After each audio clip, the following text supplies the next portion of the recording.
Bonjour et bienvenue dans cette nouvelle vidéo. Tout d'abord, je vous invite à vous abonner si ce n'est pas déjà fait afin que vous puissiez recevoir les notifications concernant mes nouvelles vidéos à venir. Aujourd'hui, dans cette vidéo, je vais vous présenter la facture Proforma. Tout d'abord, la désignation Proforma est un terme latin qui signifie en français pour la forme. La facture Proforma n'est pas une facture au sens classique. Il s'agit plutôt d'un document commercial apparenté à une facture définitive. La facture Proforma est une sorte de brouillon, c'est-à-dire un modèle généré par un vendeur qui contient les produits à vendre, leur prix et leur description.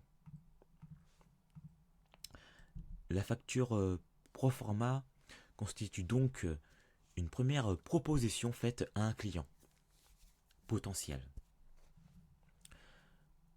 Voici les spécificités de la facture Proforma. La facture Proforma n'a pas de valeur juridique.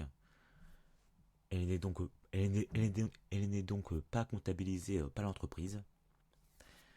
Deuxièmement, la facture Proforma n'a qu'une valeur informative. De ce fait, elle n'engage ni le vendeur ni l'acheteur. Ensuite, la numérotation d'une facture Proforma est différente de celle d'une facture classique. Enfin, la mention facture Proforma doit être clairement inscrite sur le document afin de ne pas faire de confusion avec une facture définitive. La facture Proforma est donc un document provisoire et ajustable. Elle permet de dessiner les contours d'une transaction commerciale à venir. Et je vais maintenant vous présenter les 7 principaux avantages de la facture Proforma. Premier avantage de la facture Proforma, c'est qu'elle permet d'établir une offre commerciale détaillant les biens ou services à fournir, leur prix ainsi que les conditions de vente. Cela aide donc à éviter toute confusion ou malentendu avant la conclusion d'une vente.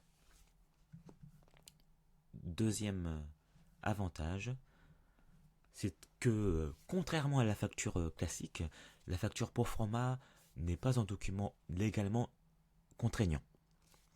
En effet, elle sert d'estimation ou de devis sans obligation de payer immédiatement.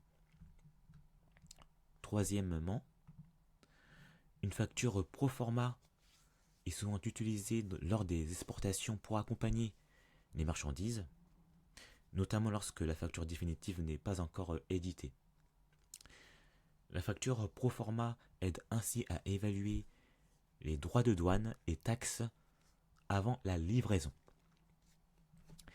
Quatrième avantage de la facture Proforma, c'est qu'elle peut également être utilisée comme base pour négocier les conditions de vente avec un client ou un fournisseur.